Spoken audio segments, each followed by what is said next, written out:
A lot of anticipation surrounding Romney's speech tonight, and that's for a few reasons. People are wondering not only what he's going to say, but in many ways a reintroduction to the candidate and also the stakes. This is a hugely important, they're all important, let's face it, when the candidate, regardless of the party, incumbent here or challenger, makes the address here at the convention. But if you think about it, how many times can you think of a candidate this far along in the process at their own convention when so little is really known about that person as a person, especially one that has had so many different positions on so many same issues? All right, let's bring Andrew back in, our senior political correspondent, again live from Tampa.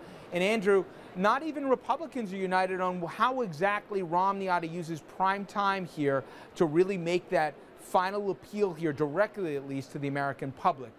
You spoke to a few folks, and they had different ideas, didn't you? Yeah, they absolutely did, Rich. But before we get to what Mitt Romney needs to say tonight, we are getting a sneak peek as to what he is going to say. Now, unsurprisingly, he's going to talk about his business experience and tout his experience at Bain Capital as being an economic benefit. He's also going to bash President Obama. That should come as no surprise.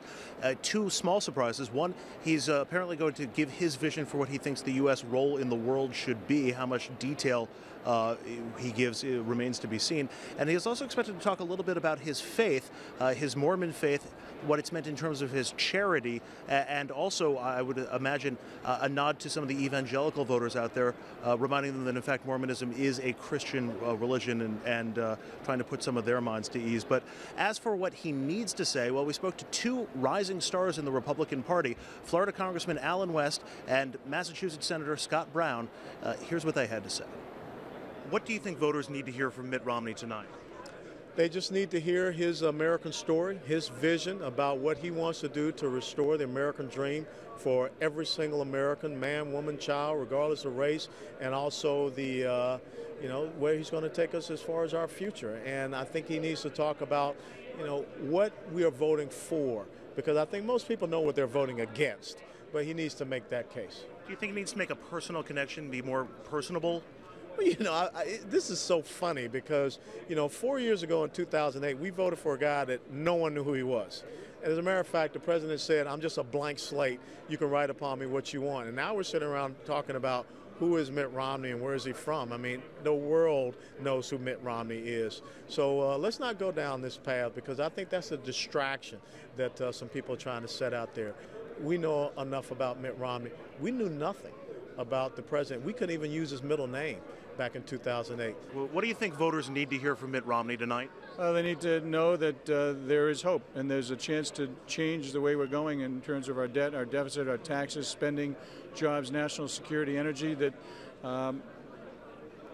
we need to solve these problems right now. We have sequestration happening. We've got the debt ceiling issue. We've got obviously the expiring tax cuts. There's so many things that are coming up, and you need somebody who understands business and how to work with other people to get it done.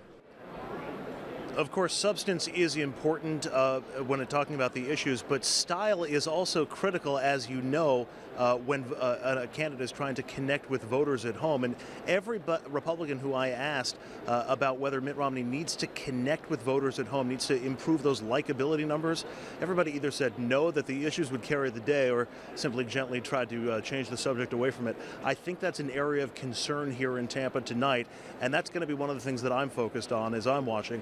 How is Mitt Romney able to connect with those voters and actually get them to like him a little bit more than at least the polling suggests that they do, or I should say, really don't. Rich? There's an old adage, Andrew, that, if you really want a true sense, you don't watch a convention from the floor, you watch it from a TV so you don't get kind of caught up in the moment. That said, what do you think from the room you're in right now that you've been in all week long? What could he say that would get these folks on their feet and really be passionate about the guy? Because right now, they like him more than the alternative, but I don't know what they wouldn't like more than the alternative for Barack Obama. There obviously some deep-seated doubt that he's really them.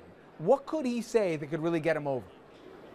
Well, first of all, I think his attacks on President Obama will probably get the crowd into a bit of a frenzy here. That's one thing that everybody in this room has in common. His focus on business and his business experience, touting success. I'm sure you'll hear him say, "We did build that," and those sorts of taglines that he's used. That's been a rallying cry for the people who are gathered here as well. And I also think that his focus on religion, that's in his speech tonight for a reason.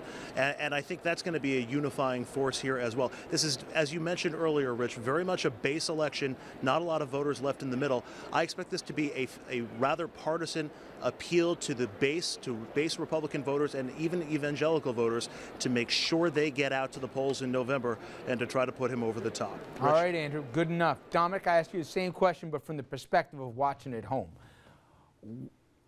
Again, he's got two different audiences, right? If he wants to get the folks at home to say, you know what, I'm on the fence, I'm not really crazy about some of the stuff that I'm hearing coming out of Tampa and the platform and the rest, but I'm not crazy about this president either or the economy. What can he say to them that at the end they'll say, all right, I'll give this guy 4 years? Well, number one, Richard, stay away from social issues. Republicans' polling shows do not do well and with some of the conservative issues. But what he does talk about is his business experience, and I'm the guy that can fix this economy. Republicans are right. I'm not a community activist. I'm a guy right. Business, right. 4 years ago, the country did buy into the argument of, you know, this guy named Barack Obama. Hope and change. Right? Hope and change. He sold a bill of goods with no record, and he was elected. And now, you know, what Republicans are not going to say is some of them have been obstructionists, and that's why Obama has not been able to get his agenda passed. But then you can counter, well, Democrats, as you have pointed out, you had control for 2 years. And Mr. President, what did you do besides health care? So what he does is, I'm not Obama. I can fix this country. I can fix this country. I can turn around the image of this country, and that's what he's going to do tonight. All right. And when we come back, we're going to get into some of the answers that you have as well about where you think the president ought to go. Or I should say, I got ahead of myself. Though, want to be president, where you think he ought to say tonight? What should be the #1 priority that he communicates, whether it be who he is as a person or what he would do if elected here? We'll get right back with more of your action and also more from Tampa. Stay with us.